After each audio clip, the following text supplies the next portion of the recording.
Mercoledì 7 febbraio, San Teodoro Martire. È il 38° giorno dall'inizio dell'anno e ne mancano 328 al termine. Il sole sorge alle 7:25, tramonta alle 17:25.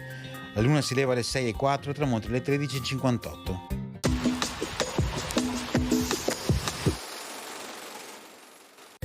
Galileo Galilei è a Venezia per far stampare alcune sue osservazioni sui corpi celesti e per mostrare all'autorità e al doge la luna e i corpi celesti attraverso il cannocchiale di sua invenzione.